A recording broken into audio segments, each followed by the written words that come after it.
realidad eso no es cierto. La terapia electroconvulsiva es muy efectiva, sobre todo en pacientes con depresión resistente a fármacos y en pacientes con esquizofrenia resistente a fármacos. ¿Pero en qué consiste? Bueno, colocamos 2 electrodos en las sienes y hacemos pasar una gran cantidad de corriente eléctrica y esto genera una convulsión en la persona, una crisis convulsiva. ¿Cuál es el problema o la desventaja? Bueno, la persona necesita estar sedada, necesita estar con una vigilancia de la vía aérea, necesita que se le introduzca un relajante muscular y bueno, pues obviamente es un poco más riesgoso, ¿no? No se puede hacer sin la ayuda de un anestesiólogo, por ejemplo. Ahora, hay otras técnicas que utilizan energía eléctrica, las cuales son muy comunes, pero no son tan efectivas comparadas con otras técnicas de neuromodulación. Estas técnicas son no invasivas y tienen el mismo principio de la terapia electroconvulsiva, pero con menor intensidad. Es decir,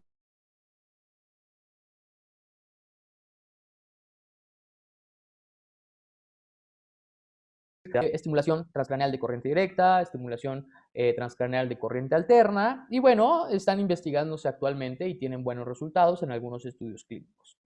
Hay otras que me gusta ponerlas aquí con una lucecita porque pues en realidad no está todavía muy bien definido su mecanismo de acción y puede ser desde la aplicación de luz, literalmente luz solar, a las personas con depresión. Se ha visto que puede tener buenos resultados en mejorar los síntomas depresivos.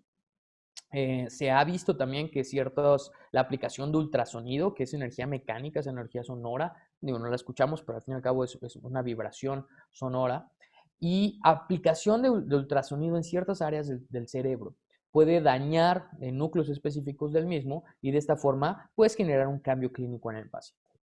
Y de lo que les quiero platicar más a detalle hoy es de una técnica de neuromodulación que pues es la más utilizada en la actualidad, es la que más tiene evidencia científica y pues es la que prácticamente se utiliza en todo el mundo sin mayor problema. Y esto es la estimulación magnética transcraneal. La estimulación magnética transcraneal, como les voy a decir, es una técnica de neuromodulación. Es no invasiva, es no dolorosa y que nos va a permitir inducir electricidad a partir de un campo magnético. ¿Va? ¿Cómo de esto de inducir electricidad a partir de un campo magnético? Eso suena medio extraño. ¿Se usa electricidad o usa un campo magnético? No, usa un campo magnético, pero se aprovecha de un principio físico que se descubrió por ahí en 1830. Michael Faraday, un científico inglés, lo descubre. Y este principio físico lo que hace, lo que nos platica este principio físico es que cuando nosotros hacemos pasar electricidad, una corriente eléctrica, a través de una bobina, lo que vamos a generar es un campo magnético. Entonces aquí está ejemplificado un dispositivo de estimulación magnética transcranial muy sencillo. ¿Por qué? Porque así funcionan los dispositivos de estimulación magnética transcranial. Tienen una fuente de corriente eléctrica, en este caso ejemplificada por una batería, y tienen una bobina. En este caso, pues, ¿qué es una bobina? Es literalmente un cable enrollado sobre sí mismo. Eso es una bobina, no es nada del otro mundo. Entonces aquí la fuente de corriente eléctrica está conectada a la bobina y cuando cerramos este circuito, lo que pasa es que los electrones empiezan a viajar por la bobina y al viajar los electrones por la bobina generan un campo magnético. Entonces Faraday se da cuenta que la electricidad puede generar un campo magnético. Y Faraday también se hace la pregunta, bueno, si la electricidad puede generar un campo magnético, ¿qué pasa en el sentido inverso? ¿Un campo magnético puede generar electricidad? Bueno, Faraday se hace esa pregunta y diseña este pequeño experimento. En este pequeño experimento lo que hace Faraday es colocar una bobina, que recuerden que no es más que un cable enredado sobre sí mismo, y lo conecta a un medidor de energía eléctrica. Cuando introduce este imán a la bobina, lo que esperaba Faraday es que se generara electricidad. Y bueno, pues no es así. En realidad, cuando uno coloca un imán y deja estático el imán, que ahí está la clave, deja estático el imán, no se genera electricidad. ¿Qué tenemos que hacer para que un campo magnético genere electricidad? Bueno, el campo magnético tiene que subir y bajar, subir y bajar. Si el campo magnético no cambia conforme al tiempo, no cambia su magnitud conforme al tiempo, no genera electricidad. Entonces Faraday lo que realizó fue este pequeño experimento donde subía y bajaba un imán y esto generaba electricidad. Y esto es muy, muy importante. ¿Por qué? Porque la principal diferencia de una técnica que pues no tiene mucha evidencia científica, como es el biomagnetismo con la estimulación magnética transcranial, es que el biomagnetismo hace esto, ¿no? Coloca un imán que no cambia su magnitud conforme al tiempo, se queda estático. Y ese imán como tal no va a hacer cambios eléctricos en el cerebro. En cambio, la estimulación magnética transcranial aplica un campo magnético que aparece y desaparece, un pulso que sube y baja, lo aplica sobre el cerebro y esto genera electricidad dentro del cerebro, ¿vale? Entonces, ¿qué es la estimulación magnética transcranial? Es la aplicación de un campo magnético que sube y baja y esta aplicación del campo magnético en un área cerebral genera electricidad en esta área cerebral específica. Bueno, ¿y de qué depende o para qué quisiéramos generar electricidad dentro del cerebro? Bueno, la realidad es que nuestro cerebro, como sabemos, funciona a través de electricidad, a través de señales eléctricas, intercambio iónico dentro de las neuronas, ¿no? Y a través de la estimulación magnética transcraneal, nosotros podemos influir en esta electricidad cerebral, podemos influir en cómo se activan o se desactivan ciertas neuronas de la corteza cerebral. De hecho, con la estimulación cerebral magnética transcranial, perdón, podemos realizar dos tipos de acciones principalmente. La estimulación de un área en específica, es decir, que aumente la excitabilidad de esa área, que aumente el metabolismo de esa área, que haya más descargas eléctricas en esa área, a eso me refiero con excitación del sistema, la estimulación, y también podemos generar inhibición. ¿Qué significa inhibición? Que es más difícil prender esa área, que se apaga más el área, que tiene menos metabolismo esa área, que tiene menos actividad eléctrica. Entonces, si se dan cuenta, la estimulación magnética transcranial es una herramienta muy poderosa. ¿Por qué? Porque nos permite modificar la excitabilidad de la corteza cerebral, pues prácticamente a nuestro placer. ¿De qué depende que cuando aplicamos estimulación magnética transcranial sea excitatoria o sea inhibitoria? Bueno, depende principalmente de dos cosas. De la frecuencia, es decir, del número de pulsos por segundo que apliquemos, es decir, el número de campos magnéticos que le apliquemos a una persona sobre un área específica en un segundo, que esto se denomina Hertz, y del patrón de estimulación que demos. Cuando digo Hertz, lo que me estoy refiriendo es que damos un X número de pulsos por segundo. Es decir, si digo 5 Hz, es que damos 5 pulsos en un segundo. Si damos 15 Hz, damos 15 pulsos en un segundo. Y así puedo decir 500, 1000, 2000 Hz, no importa. Eso es lo que significan Hz. Y el patrón de estimulación me refiero al orden en el que damos estos pulsos. Es decir, cómo distribuimos en el tiempo los pulsos. Se pueden dar cuenta, por ejemplo, en esta parte, damos pulsos y después hacemos una pausa. Damos pulsos y después hacemos una pausa. Esto se le denomina theta burst. Es un nombre ahí que se inventaron por el tipo de frecuencia que se utiliza, pero lo que me refiero es que la frecuencia y el patrón es lo más importante para determinar si los parámetros de estimulación son excitatorios o inhibitorios. Entonces, por ejemplo, cuando aplicamos frecuencias elevadas de 5 Hz o más, lo que se pensaba es que aumentaba la excitabilidad cortical, aumentaba el metabolismo cerebral. ¿Cómo se dieron cuenta? Bueno, en estudios en animales, ese es un estudio de la corteza cerebral de un gato, ¿no? Donde le aplican la estimulación en esta área, estimulación excitatoria, y después miden la concentración, o más bien miden el consumo de glucosa en esta área. Y como pueden ver, está más rojo, ¿no? Más rojo que el lado contralateral, más rojo que otras áreas. ¿Y por qué? Porque entre más rojo, más consumo de glucosa. Por el otro lado, en esta imagen, lo que aplicaron fue estimulación inhibitoria. Y lo que ven es que hay menos color rojo, es decir, hay menos consumo de glucosa. Ahora, entonces, la única cosa que determina la cualidad de la estimulación es la frecuencia. No. Como les decía, el patrón de estimulación también es muy importante. Durante mucho tiempo creíamos que dar frecuencias altas era igual a excitar. Sin embargo, por ahí del 2005, Juan y sus colaboradores, ahí en Harvard, lo que se dieron cuenta es que cuando aplican estimulación a frecuencias muy altas, de hecho, se inhibe la corteza cerebral. Y cuando aplican estimulación a frecuencias muy altas, pero hacen pausas, favorece la excitabilidad cortical. Entonces no es tan sencillo.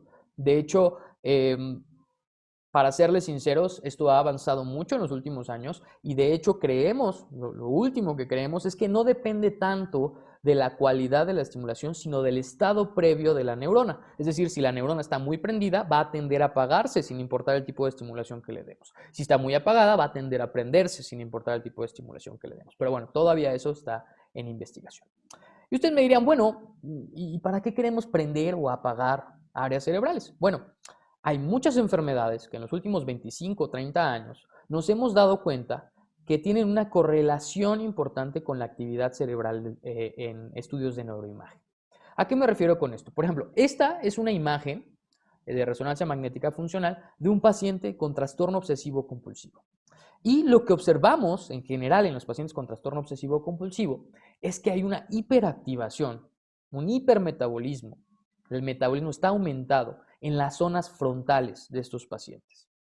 Entonces, si nosotros vemos que está aumentada las zonas frontales y con estimulación podemos apagarla, pues es ahí el raciocinio de utilizar estimulación en ciertas patologías. Pero no solo podemos apagar áreas, también podemos prenderlas, como les había dicho. Esta es una imagen, igual una neuroimagen, de un paciente con depresión. Y en esta área en específico que estoy señalando es la corteza prefrontal dorsolateral izquierda. Y normalmente esta área la tenemos bastante prendida, todas las personas, pero las personas con depresión tienen una hipoactividad en esta área. Entonces, la aplicación de estimulación magnética transcranial en esta área va a aumentar el metabolismo y va a generar un cambio clínico en el paciente. Ahora, bueno, hasta el momento les he dicho, pues, una aproximación muy reduccionista sobre las cosas. ¿A qué me refiero con esto? Bueno, no, el cerebro y las áreas cerebrales no es como que tengan un switch de apagado y prendido y nada más apagando y prendiendo un área ya podamos modificar la conducta de un sujeto. En realidad es más complejo y detrás de estos apagados y prendidos, que en realidad es más un aumento de la actividad metabólica y una disminución de la actividad metabólica, pues hay muchísimos mecanismos, ya sea celulares, moleculares, inclusive atómicos, a nivel de los circuitos neuronales, etcétera, etcétera. Tal vez los mecanismos más importantes a nivel molecular es la liberación de ciertos neurotransmisores. Y, por ejemplo, la estimulación excitatoria favorece la liberación de dopamina y de serotonina, mientras que la estimulación inhibitoria favorece la liberación de GABA, que es el principal neurotransmisor inhibitorio del cerebro. Ahora, también la estimulación excitatoria genera la liberación de ciertos factores, específicamente BDNF, que es el factor neurotrófico derivado del cerebro, por sus siglas en inglés. Y este factor neurotrófico derivado del cerebro es muy importante para el crecimiento y la inhibición de la muerte celular programada de las neuronas. Entonces, por ejemplo, personas que tienen una apoptosis incrementada o tienen un daño isquémico, la aplicación de estimulación magnética transcranial se ha visto que puede aumentar BDNF y de esta forma limitar el daño en las áreas afectadas. A nivel de los circuitos neuronales, la estimulación magnética transcranial excitatoria, pues lo que genera, no sé, hemos visto que genera es potenciación a largo plazo, que es un tipo de plasticidad. La potenciación a largo plazo lo único que nos dice es que dos conexiones se hacen más fuertes, ¿no? Están dos neuronas y la conexión entre ellas se hace más fuerte. Y la depresión a largo plazo es el efecto inverso, ¿no? Una conexión se hace más débil.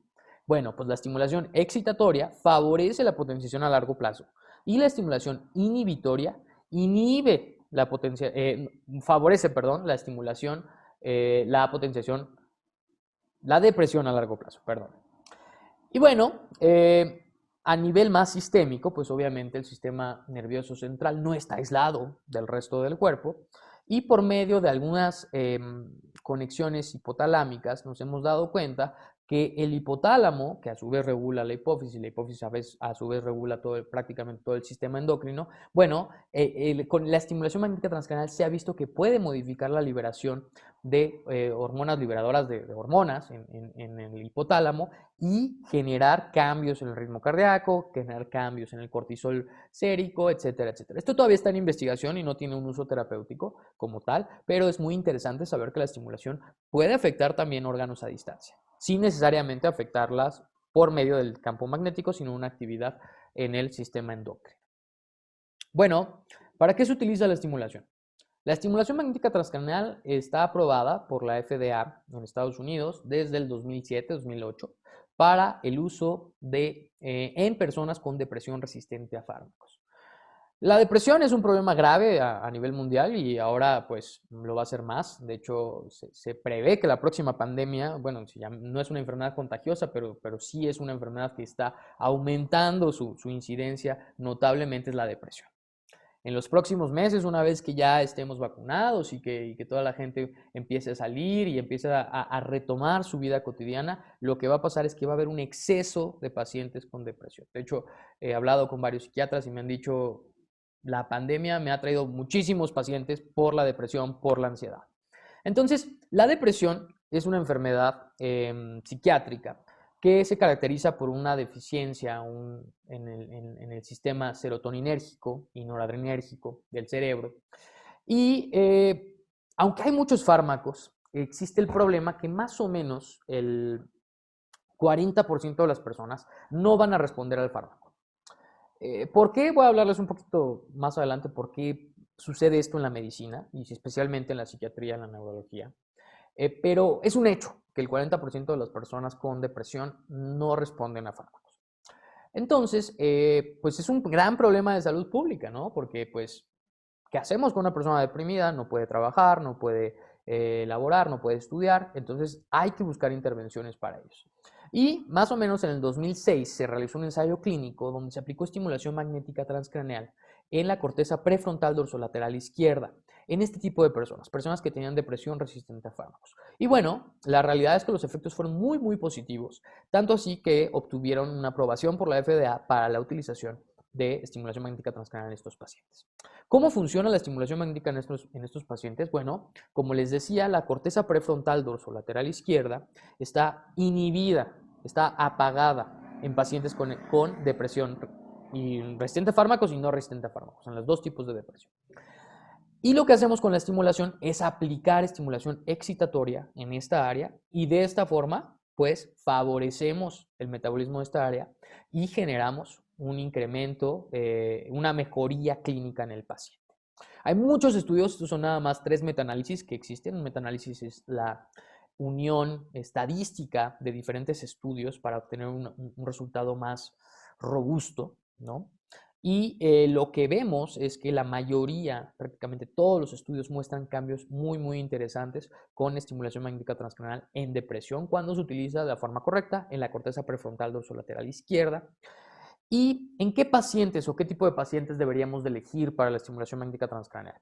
Bueno, aunque la indicación por la FDA es depresión resistente a fármacos, la realidad es que hay una gran cantidad de estudios que también se han utilizado en pacientes que no tienen depresión resistente a fármacos, inclusive como primera opción, como primer intento terapéutico, que no soy tan fan porque, bueno, al fin y al cabo hay antidepresivos muy baratos que lo puede comprar el paciente, si no le funcionan, pues ya nos vamos a la estimulación, pero se puede utilizar en pacientes con depresión, ya sea resistente a fármacos o no resistente a fármacos, leve a moderada sobre todo.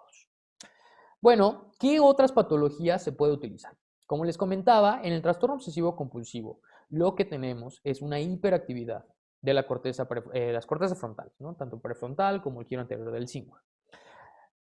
Entonces, con estimulación magnética transcranial, lo que hemos visto es que podemos inhibir estas cortezas.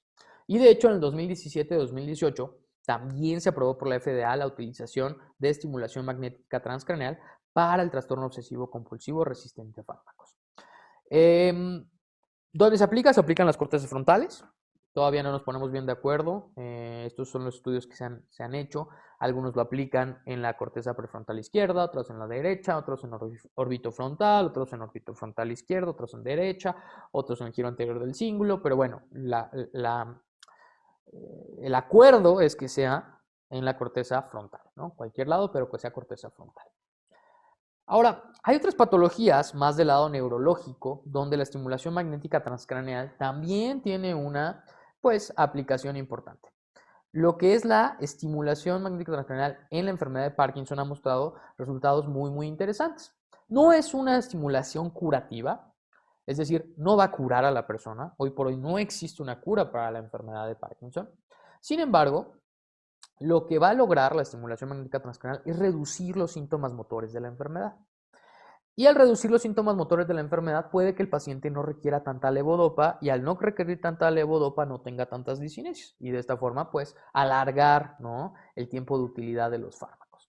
La enfermedad de Parkinson es una enfermedad neurodegenerativa que está dada por la muerte de las neuronas de la sustancia nigra pars compacta. Esta parte del cerebro lo que se encarga es de generar dopamina. Esto y también otra parte que se encarga más de la recompensa son las partes donde la dopamina son más importantes, el movimiento y la recompensa. Y esta dopamina se manda hacia los ganglios de la base y los pacientes cuando no tienen dopamina desarrollan un síndrome parkinsoniano.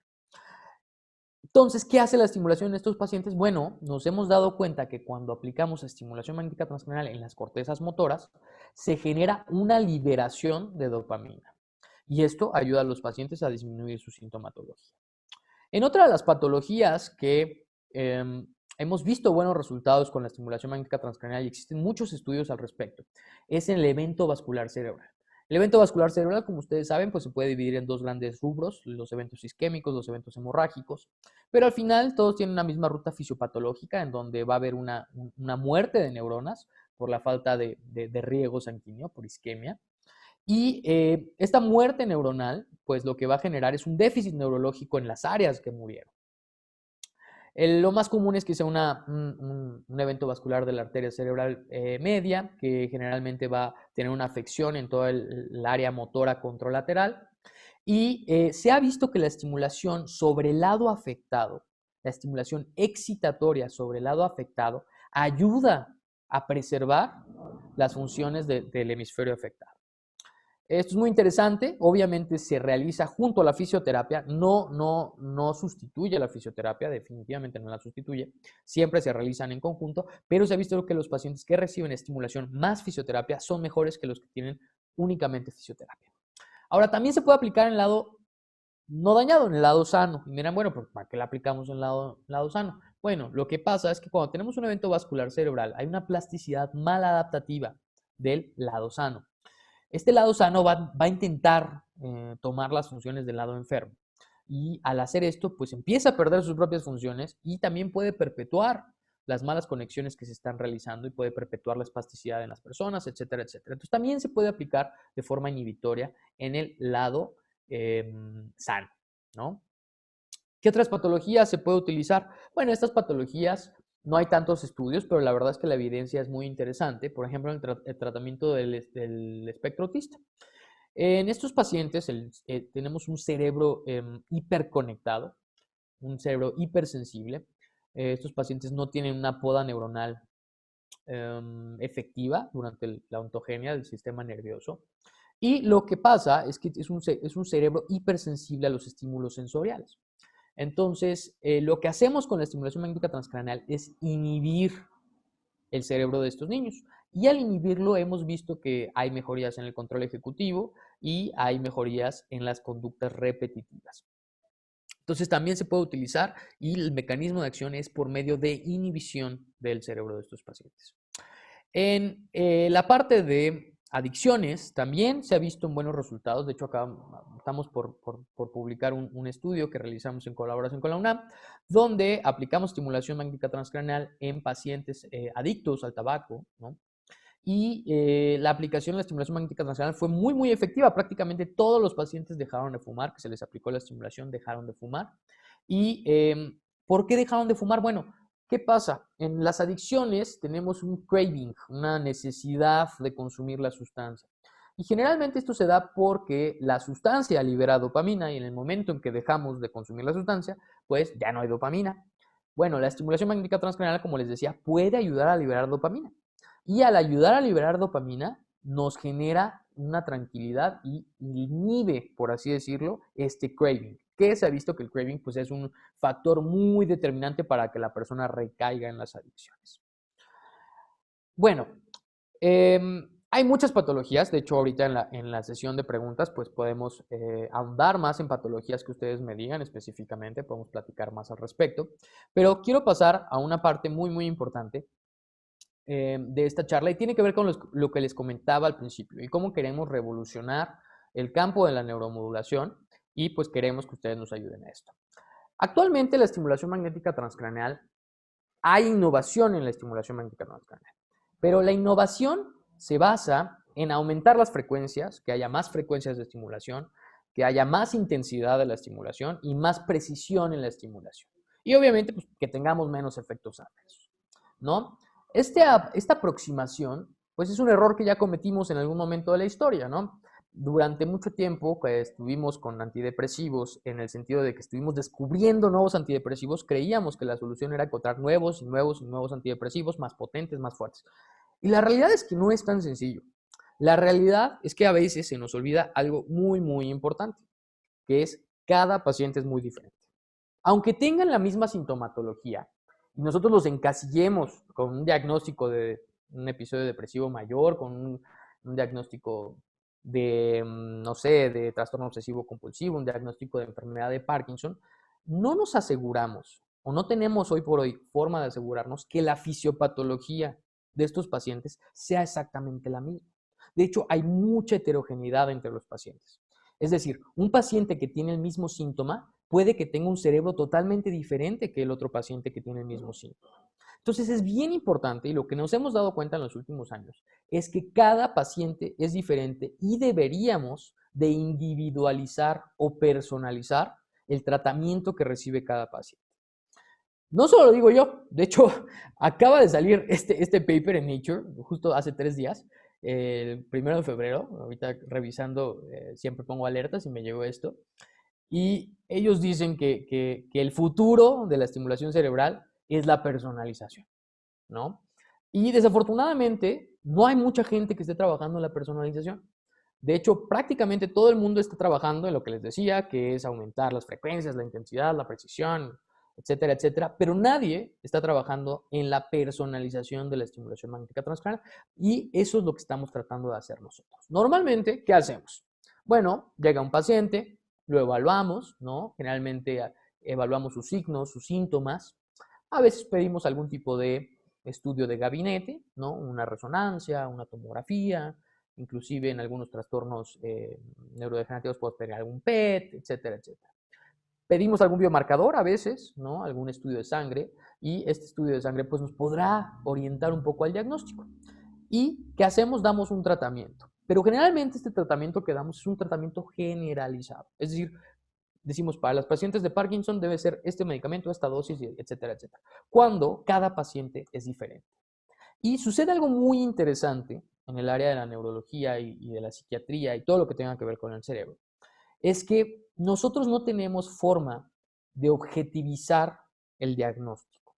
Es decir, una persona que tenga una hemoglobina glucosilada mayor a 7 es diabética, aquí y en China, ¿no? Sin embargo, en la psiquiatría y en la neurología no tenemos esto. No tenemos un estudio de sangre en la mayoría de las enfermedades que nos diga esta paciente o este paciente está deprimido. Es un diagnóstico generalmente clínico. Y pues, ¿qué tenemos que hacer? Tenemos que aumentar el número de biomarcadores. Tenemos que objetivizar los diagnósticos. Y al objetivizar los diagnósticos vamos a tener más herramientas para poder personalizar la estimulación magnética transcranial. ¿Cómo aumentamos esta objetividad? Bueno, podemos sacar estudios de neuroimagen funcional, estudios de electroencefalografía, inclusive ensayos genéticos, donde hoy sabemos que una persona va a responder mejor a un fármaco o a otro fármaco dependiendo del ensayo, de los tipos de genes que tenga, de las variantes génicas que tenga. Sin embargo, son caros, inespecíficos y en realidad pues poco prácticos, no van a cambiar la mayoría de las veces el diagnóstico. Bueno, la neuroimagen anatómica sí, pero la funcional la verdad es que tiene poca utilidad clínica al día de hoy. ¿Qué estamos haciendo nosotros en Actipulse? Bueno, lo que estamos haciendo es personalizar la estimulación. ¿Y cómo la personalizamos? Bueno, obviamente primero integramos el diagnóstico del paciente, los datos del paciente, los datos clínicos del paciente, biomarcadores que tenga el paciente y personalizamos la frecuencia, la intensidad y el patrón de estimulación y esto nos da un resultado clínico. Pero a través de inteligencia artificial estamos usando este resultado clínico que tienen los pacientes para mejorar nuestra personalización. Es decir, entre más pacientes veamos, más personalizada va a ser la estimulación y mejores van a ser los resultados que tengan los pacientes. Es por eso que esto es nuestra idea para revolucionar. Ya más adelante Daniel les contará cómo estamos logrando esto, pero a grandes rasgos lo que queremos es tener lo que llamamos protocolos evolutivos, ¿no? Todos los dispositivos actuales en el mercado tienen protocolos estáticos, ¿ok? Pues es como utilizar el approach de one size fits all, ¿no? De una misma vara para medir a todos. Bueno, como les decía, y no se lo digo yo, también lo dice Nature, esta aproximación no es la ideal. Y nos estamos dando cuenta que no es la ideal. La aproximación es personalizar. Y los protocolos evolutivos que estamos utilizando ahorita en Actipulse van cambiando de acuerdo a la evidencia, van renovándose de acuerdo a lo que va saliendo con nuevos pacientes, lo que van saliendo nuevos estudios clínicos. Está utilizando ya biomarcadores. Estamos utilizando un biomarcador de voz muy interesante que les contará un poco Armando, pero utilizan la historia clínica del paciente y lo más interesante, aprenden. Son protocolos que van aprendiendo y se van volviendo más específicos, más efectivos, entre más pacientes se vayan bien. Y bueno, nada más para terminar esta primera parte mía, les quiero contar un poco sobre los efectos adversos de la estimulación, que creo que es un área, el chiste es que nos vayamos con la mayor cantidad de información posible con respecto a la estimulación magnética transcraneal, y pues en el uso clínico de la estimulación magnética transcraneal, lo más importante es que podamos evitar los efectos adversos. El efecto adverso más común es la cefalea, ocurre en un 5% de pacientes más o menos. ¿Se quita la cefalea? Sí, se quita, no pasa absolutamente nada. ¿Qué pasa? Los músculos también son órganos eléctricos y cuando estamos aplicando el campo magnético que sube y baja, también tienen una pequeña despolarización los músculos y esto puede generar una cefalea tensional.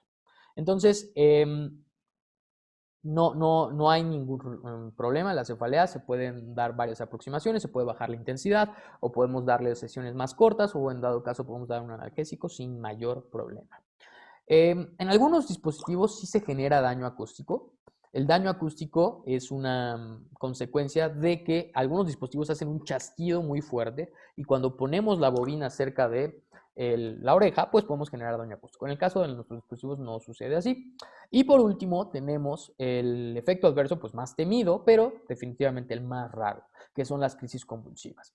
Para que se den una idea, desde 1985, que se creó el primer dispositivo de estimulación magnética transcraneal, hasta la fecha, pues prácticamente ha habido 40 a 50 casos de crisis convulsivas reportadas. Son muy pocas teniendo en cuenta que se han dado millones de terapias o sesiones de estimulación magnética transcraneal. ¿Qué hacemos? Bueno, lo que queremos hacer entonces es evitar que el paciente tenga este efecto adverso grave. ¿Y cómo lo hacemos? Eligiendo bien a los pacientes que les vamos a dar estimulación. ¿Cuáles son los pacientes que no deben recibir estimulación? Bajo ningún motivo, contraindicación absoluta. Pues que ya tengan el diagnóstico de epilepsia. Si un paciente ya tiene el diagnóstico de epilepsia, luego entonces no se recomienda la aplicación de estimulación magnética transcraneal porque pues podemos activar el foco, podemos generar una crisis convulsiva y pues no es la idea de la estimulación magnética transcraneal. La idea de la estimulación es que sea lo menos invasiva posible y que se pueda llevar a cabo de forma rutinaria. Personas que tengan algún tipo de implante cerebral, un simulador cerebral profundo, alguna placa en el cráneo, tampoco son recomendados. ¿Por qué? Porque el campo magnético puede afectar el funcionamiento del estimulador profundo o en su caso en las placas craneales puede aumentar la temperatura de estas placas. Entonces no se recomienda. Pacientes con marcapasos tampoco se recomienda. ¿Por qué? Bueno, es un riesgo teórico. En realidad nunca a nadie le ha fallado un marcapasos. Pero, bueno, nunca le ha fallado usando estimulación. No estoy diciendo que nunca le haya fallado un marcapasos, eso sí sucede. De hecho, hace poco demostraron cómo se podía hackear un marcapasos. Una cosa de locura. Pero bueno, con estimulación, la estimulación no afecta el marcapasos, pero teóricamente podría hacerlo. Entonces, no se recomienda en personas que tengan marcapasos que se aplique la estimulación magnética transcraneal, por seguridad. Ahora, las de abajo son un poco más, pues llamémoslas relativas, ¿no? Y va a depender mucho de cada caso. Por ejemplo, un paciente que tuvo un TCE leve, ¿no? Que sí, a lo mejor pues, le dolió la cabeza, una contusión, pero nada más. No tuvo sangrado, no tuvo crisis convulsivas, no requirió neurocirugía, no estuvo hospitalizado. Bueno, es un paciente que sí, tal vez tiene un poco más de riesgo que la población general, pero no necesariamente estaría contraindicada la estimulación. En cambio, un paciente que tuvo un TCE moderado, severo, que tuvo un hematoma, que requiere neurocirugía, que estuvo hospitalizado, que está tomando antiepilépticos, etcétera, etcétera, bueno, este paciente sí tiene un alto riesgo de crisis convulsiva y tal vez no sería lo más recomendable. Igual la neurocirugía, ¿no? Si el paciente tuvo algún tipo de neurocirugía en el área que queremos estimular, pues tal vez no sea lo ideal. ¿Por qué? Porque puede haber focos epileptógenos ocultos que cuando damos la estimulación se activen y generan una crisis convulsiva. En cambio, personas a lo mejor que tuvieron una neurocirugía, pero en un área totalmente diferente y algo rutinario, y no tienen hoy por hoy ningún problema, no tienen hipertensión endocraniana, no hay ningún signo de aumento de la presión, etcétera, etcétera, se podría utilizar, obviamente con sus precauciones. Hay ciertos fármacos que en realidad son muy heterogéneos, pero tienen de característica común que son fármacos que favorecen o más bien bajan el umbral para una crisis convulsiva. Es decir, si tomamos estos fármacos es más fácil que nos dé una crisis convulsiva. Generalmente son fármacos ilegales, cocaína, anfetaminas, éxtasis, todo este tipo de drogas ilegales son las que tienen estos efectos. Pero bueno, si el paciente está tomando alguno de estos medicamentos, preferimos no aplicar la estimulación. Y por último, uno de los casos, que también es un caso muy específico, pero que podría ser relevante, es el embarazo. En las personas que están embarazadas, en las mujeres embarazadas, pues si tienen algún tipo de depresión, podría usarse la estimulación magnética transcranial. De hecho, los campos magnéticos nunca se han visto que generen algún efecto teratogénico. De hecho, una mujer que requiere un estudio de imagen y está embarazada, en lugar de hacerle una tomografía, le vamos a hacer una resonancia magnética. ¿Por qué? Porque justamente los campos magnéticos no tienen un efecto teratógeno. Sin embargo, bueno, es una población de riesgo, la cual debemos de cuidar, debemos de checar y por tanto, pues tenemos que tenerlo en cuenta cuando platiquemos con la paciente, explicarle los posibles riesgos y beneficios de la estimulación en esta población.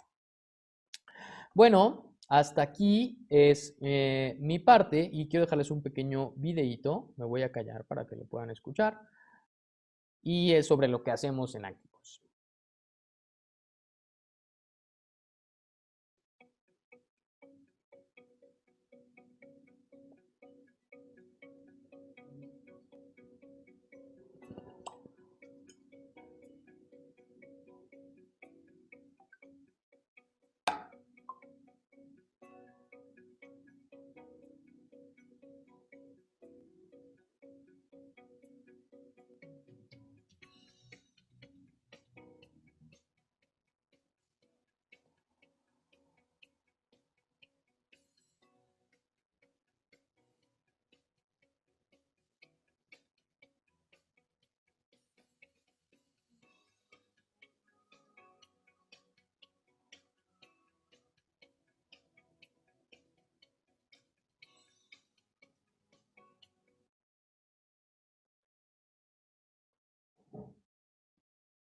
Pues bueno, muchas gracias.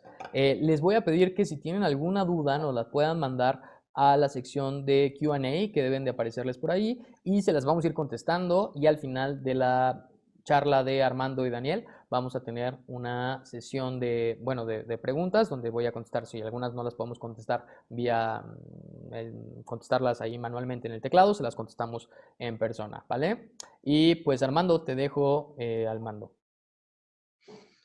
Hola, es un gusto para mí estar con ustedes el día de hoy. Les doy la bienvenida. Sé que tenemos personas pues de Sudamérica, tenemos personas que ya nos conocen, que ya tienen equipos nuestros y que quieren conocer un poco más acerca de la estimulación. Y bueno, voy a empezar a compartirles mi opción. Aquí está. Perfecto, bueno. Soy el doctor Armando Rosete. Voy a hablarles acerca de una parte que es muy importante para ActiPulse, que es nuestro nuevo ecosistema, que se llama Allison y está dividido en 3 partes: diagnostica, trata y conecta. Como dice aquí, el cerebro de tu consulta, es porque nosotros queremos que al final de cuentas ustedes puedan gestionar todo lo que sucede en su consultorio desde nuestro ecosistema. ¿Y cómo es esto? Pues bueno, como les comentaba, es un ecosistema que involucra varias cosas.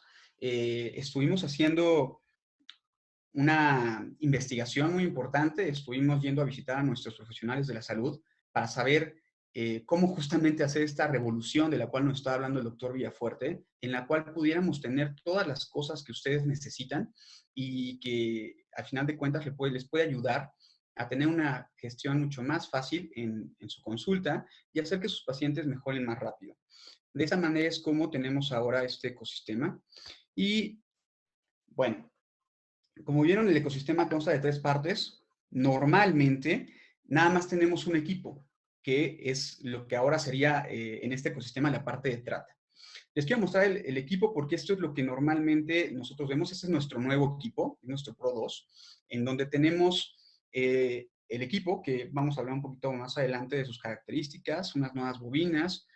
Tenemos este gorro de aplicación del tratamiento, muy interesante, hecho con pues el mapa 1020 del electroencefalograma, pero hay muchas cosas atrás de este equipo que ahora no vemos, pero al final de cuentas les va a ayudar muchísimo.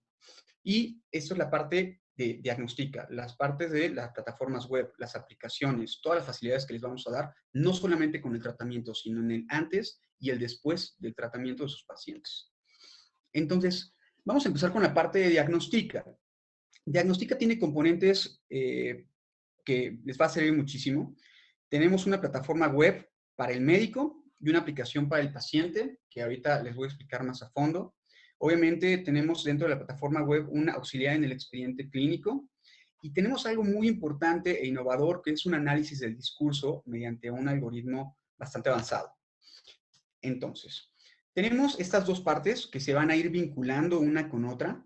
Tenemos la parte del médico en donde tenemos, como les había comentado, el auxiliar de la historia clínica, una ficha de identificación, podemos poner notas de evolución, por decirlo así, que son las notas de sesión.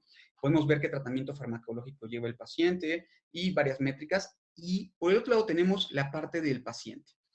El paciente va a tener una aplicación y esta aplicación le va a decir varias cosas, como la lista de medicamentos que debe tomar, recordatorios acerca de los medicamentos, cuándo es su próxima consulta, en dónde es, cuál es su médico. Va a tener ahí mismo un módulo de grabación de voz y va a poder realizar escalas. Entonces, por ejemplo, si utilizando nuestro ecosistema Allison en su consulta llega un paciente, usted puede primero darlo de alta en la plataforma web. Al dar de alta al paciente, automáticamente este paciente aparecerá en nuestro dispositivo Pro 2, ya que está vinculado y está conectado de manera inteligente todo el tiempo. Y después, una vez que el paciente tenga eh, haya estado dando sus datos, bueno, pues podemos hacer una cosa muy importante, que es decirle al paciente que baje una aplicación. Esta aplicación se puede bajar en Android o en iOS. Y es muy importante que pueda utilizar cualquiera de las dos plataformas para que sea la parte en la que el médico se va a acercar mucho más al paciente.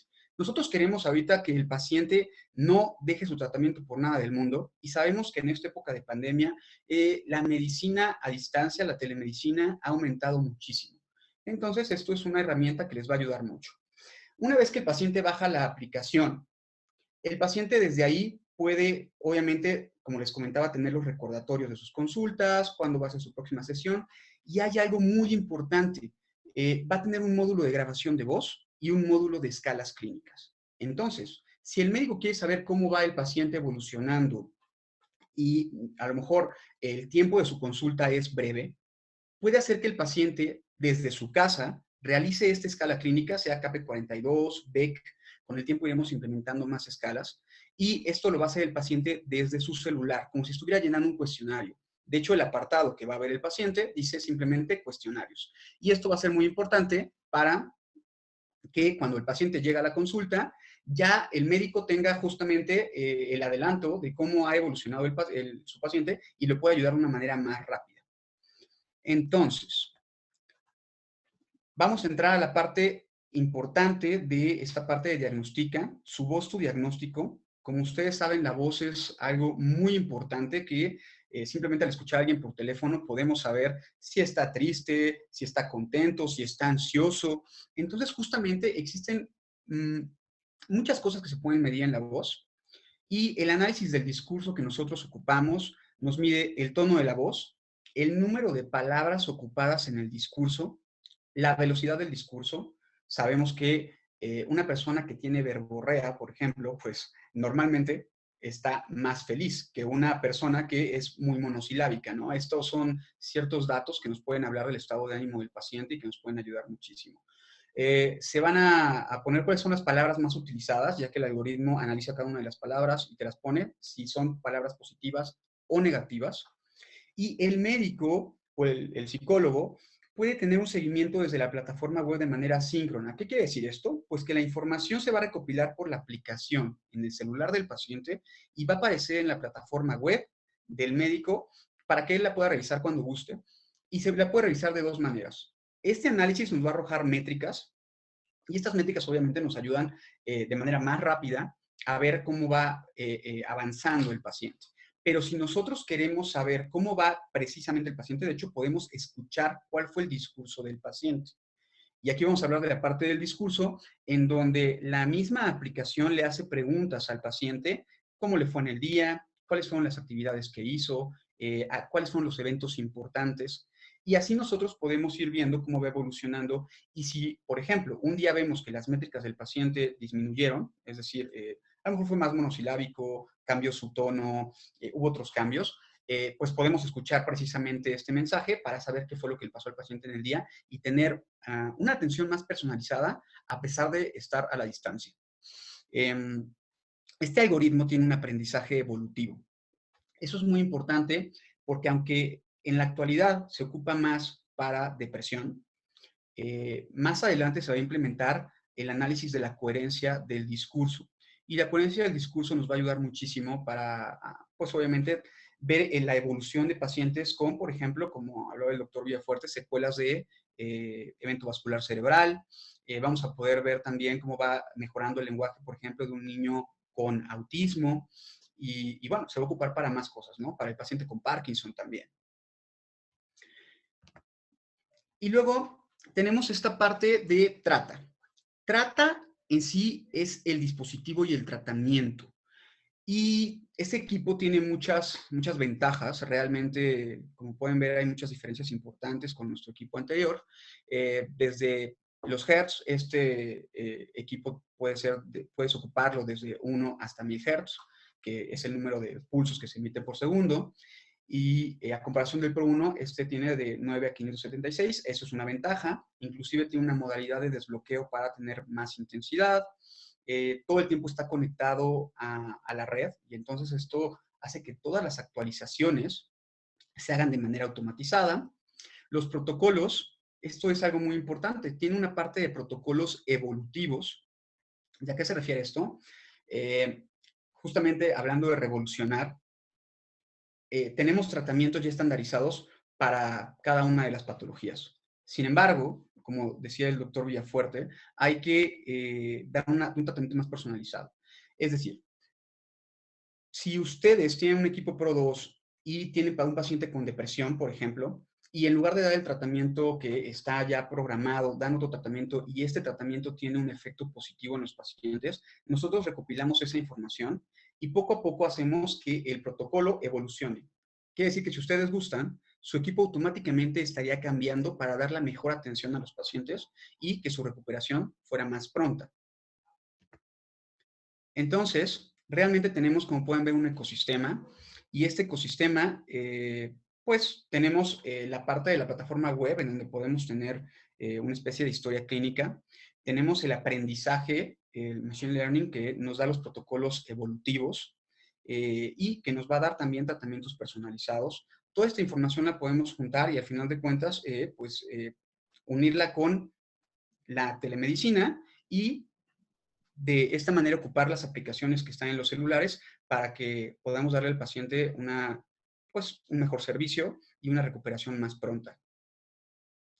Tenemos otra parte que es la parte de Conecta.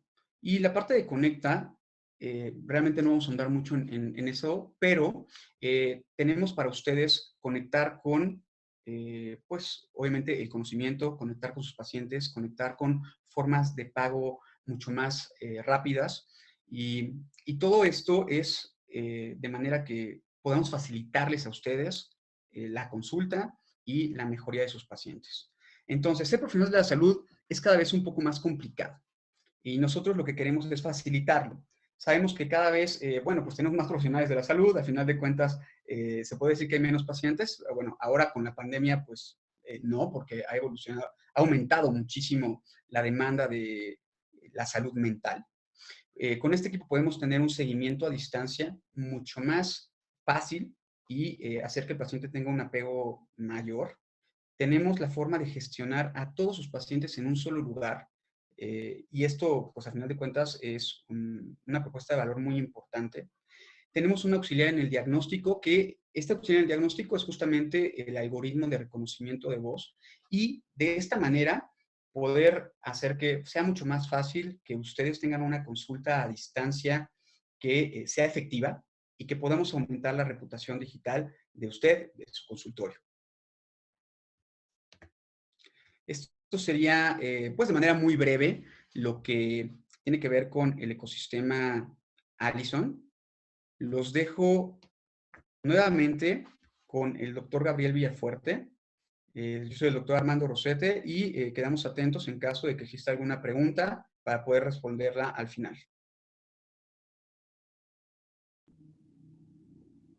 Hola de nuevo a todos. Creo que sí, ya me escuchan, perdón, es que estaba... Sí ven mi pantalla, ¿verdad? Sí, ok, perfectamente.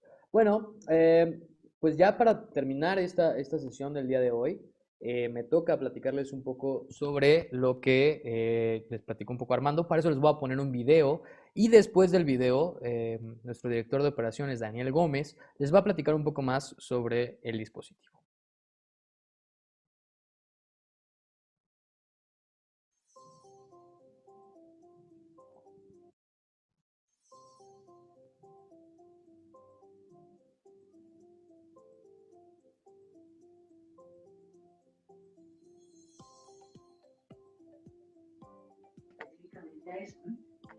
¿Cómo ya? ¿Pero qué va a presentar?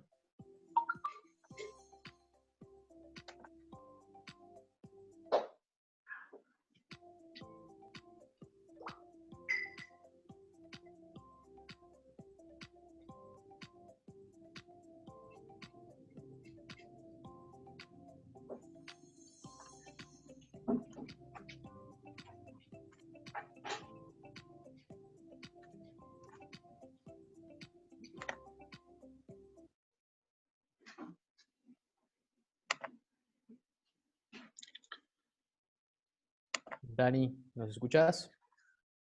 Sí, claro que sí. Bueno, te cedo la palabra. ¿Tú vas a sharear la pantalla? Sí. Perfecto, perfecto.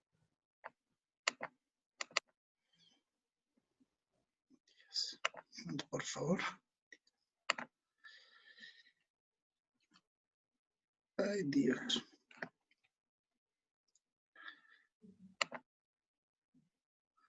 Momento que tenemos problemas técnicos. Si quieres pongo mi pantalla, no te preocupes.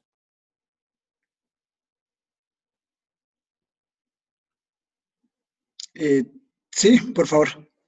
Va que va. Entonces, deja de tú de compartir para que yo... Ok.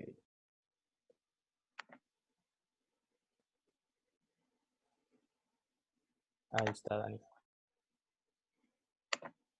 Ahí no. Listo. Ok, muy buenas noches a todos. Mucho gusto, mi nombre es Daniel Gómez, soy el director de operaciones de Actipulse. Soy administrador de empresas de profesión y pues emprendedor por convicción, de alguna manera. Acá ahorita voy a ver cómo voy a hacer para ver cómo les comparto la pantalla, que tengo problemas técnicos, pero antes quería comentarles, como se darán cuenta, soy originalmente de Colombia. Sé que acá hay personas de Colombia y pues estamos trabajando bastante fuerte para para poder estar en Colombia ya en este momento pudiendo tener nuestros dispositivos.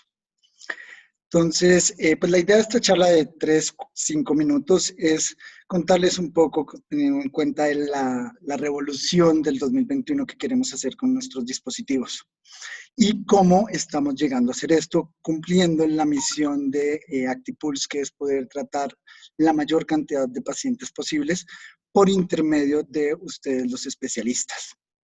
Entonces, pues voy a empezar por un lado, un poco con la historia de qué ha pasado, un poco con cómo se podía adquirir un dispositivo anteriormente y cómo se puede adquirir hoy un dispositivo. Si lo vemos, hace 10 años, pues en México y en Latinoamérica, pues no era muy fácil poder conseguir un dispositivo por varias razones. Uno, por un lado, pues no tenías el acceso a traerlo a México fácilmente, lo tenías que traer de Estados Unidos, Europa seguramente, y pues eso generaba una barrera bastante grande porque pues el tiempo de entrega podía llegar a ser hasta 60 días y en caso de que llegara a fallar algo pues no lo podías tener fácilmente, seguramente también en el idioma, y aún mucho peor estábamos hablando que pues era un costo de aproximadamente de 1.500.000 a 200.000 pesos mexicanos.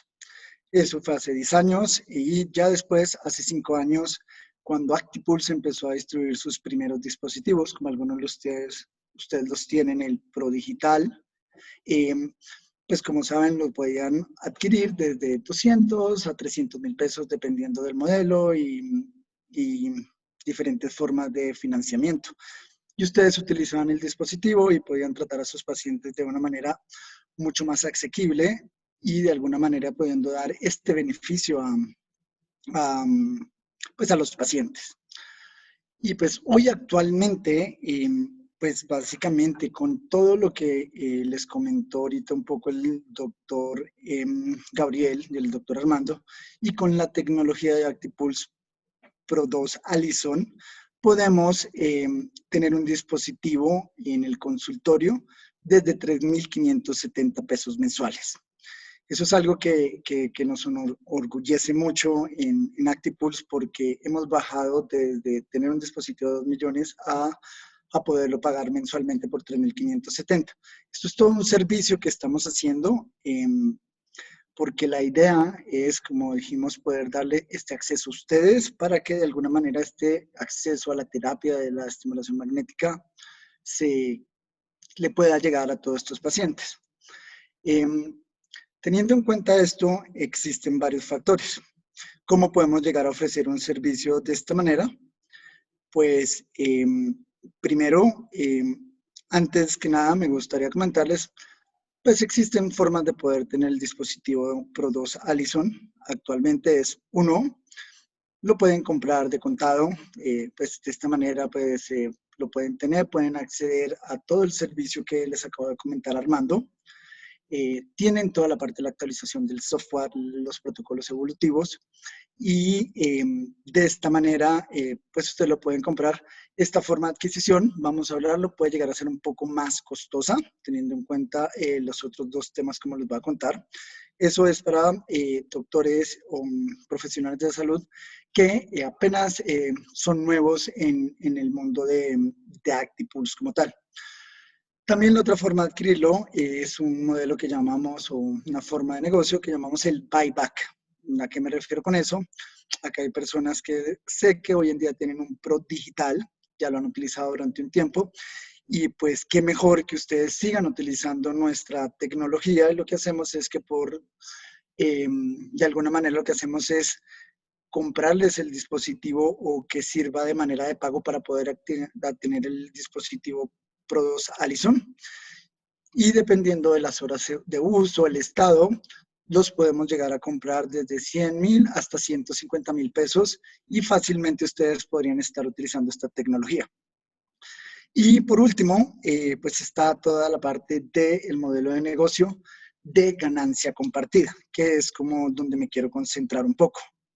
Este modelo de ganancia compartida va muy enfocado otra vez a la parte de la misión de la empresa donde por una inversión mínima de 3.750 pesos pueden tener el dispositivo en su consultorio. ¿Por qué estamos haciendo esto? También pues hoy en día existen muchos modelos de negocio de economías colaborativas.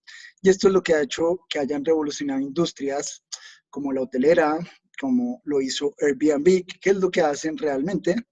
Básicamente por medio del uso de la tecnología, pues pueden unir a alguien que quiera prestar un servicio con alguien que lo quiera adquirir de una forma fácil, rápida y sencilla con un muy buen servicio, de alguna manera. Y eso exactamente es lo que queremos hacer hoy en día. Entonces, por medio de la tecnología, nosotros lo que queremos es unir fuerzas, compartir el riesgo con ustedes para poder prestar el mejor servicio de salud mental en Latinoamérica. ¿Cómo lo hacemos? Básicamente, hoy en día ustedes pues son profesionales que saben trabajar, saben cómo manejar a sus pacientes, y por el otro lado pues nosotros tenemos la tecnología. Entonces de alguna manera unimos las fuerzas para que ustedes tengan un dispositivo y que las personas de alguna manera puedan llegar a contactarlos de una manera fácil y rápida, que de otra manera puedan pagar este servicio de la estimulación magnética transcraneal por medio de diferentes pasarelas de pago, meses sin intereses y de muchas más maneras. Y por el otro lado, pues muy importante es el know-how que hoy en día pues nosotros hemos construido a través del tiempo de más de 5 años. ¿A qué me refiero con esto? Este servicio ha acompañado que de alguna manera, ¿cómo funciona?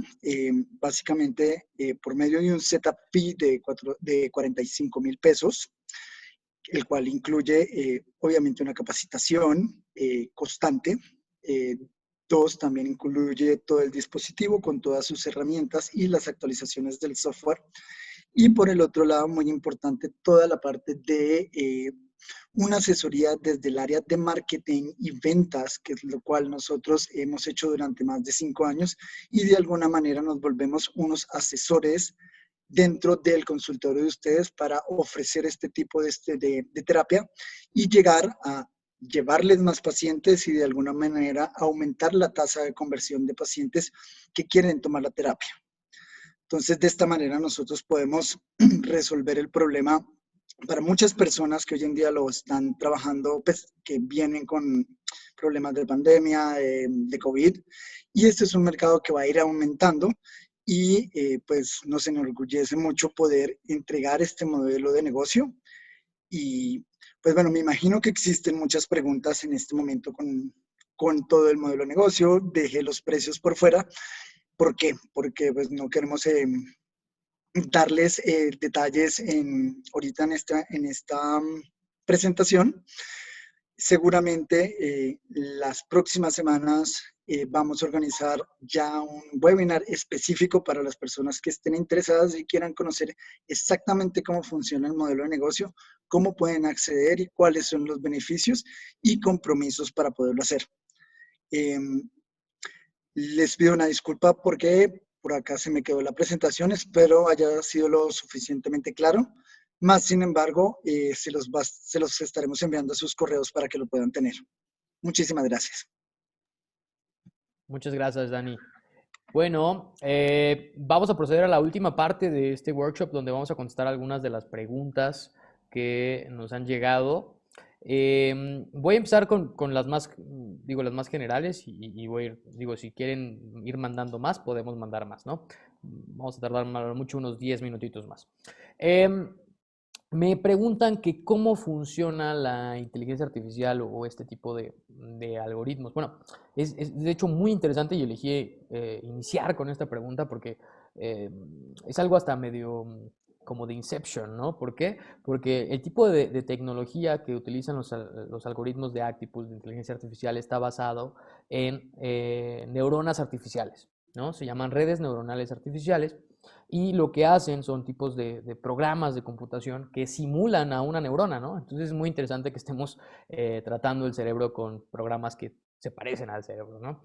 Pero sí, funcionan de esa forma a través de redes neuronales artificiales y esto convierte la información que tenemos y la optimiza de tal forma que sabemos cuál es el mejor protocolo que le puede tocar a cada paciente. Me preguntan también sobre otras patologías que no comenté.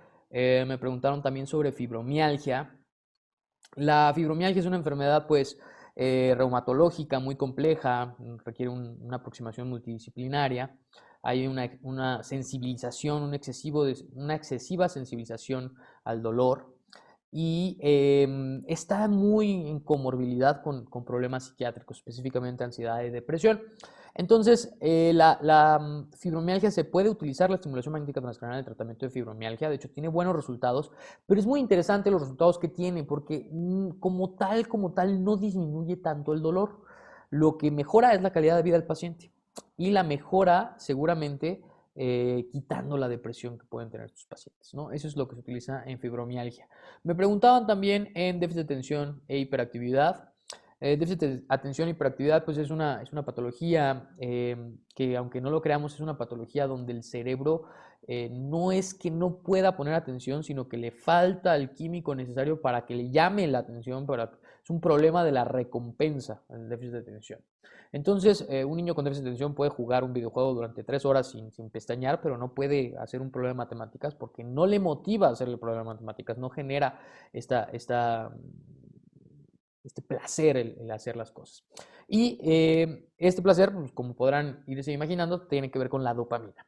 De hecho, los medicamentos que se utilizan para el tratamiento del déficit de atención pues son análogos de anfetaminas que al fin y al cabo trabajan en el sistema dopaminérgico y la estimulación magnética transcranial, como les decía, también favorece la liberación de dopamina. Entonces, sí se ha utilizado para déficit de atención. No hay tantos estudios, pero los pocos que hay muestran muy buenos resultados.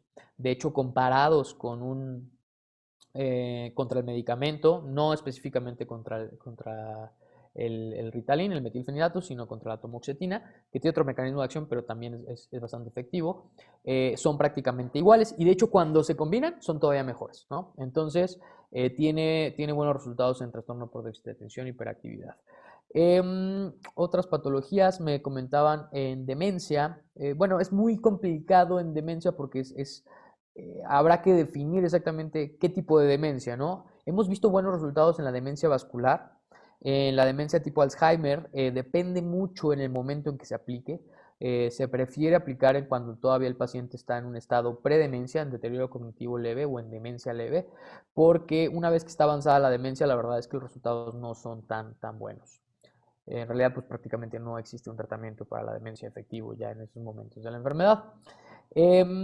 Aquí, por último, creo que tenía una pregunta sobre ansiedad. Sí. Se puede utilizar para trastornos de ansiedad, específicamente para trastornos de ansiedad generalizada. No hay tantos estudios como depresión por un motivo. La mayoría de las personas, o más bien la mayoría de los estudios en que aplican estimulación magnética transcranial en depresión, también evalúan síntomas de ansiedad. ¿Por qué? Porque van de la mano. Generalmente el paciente que tiene depresión va a presentar ansiedad y viceversa, el paciente con ansiedad va a presentar síntomas de depresión. Entonces, en todos los estudios que se evalúa para depresión, se observa una mejoría notable en los síntomas de ansiedad. Solo 5 estudios se han realizado en personas que son meramente ansiosas sin tener una comorbilidad de depresión y en estos estudios se han mostrado buenos resultados. Pues creo que son la mayoría de las preguntas. Las otras preguntas creo que sería mejor que las comentaran directamente ya sea con su asesor, con el doctor Armando, con el profesor Jorge o con el director Daniel para que les puedan dar un poquito más de información al respecto. Pues les agradezco muchísimo la presencia que tuvieron el día de hoy. Estamos a sus órdenes para cualquier duda que tengan. Les vamos a dejar también nuestro contacto. Les voy a dejar mi contacto para que si tienen alguna duda, pregunta, me la puedan hacer llegar y pues podamos tener alguna charla al respecto.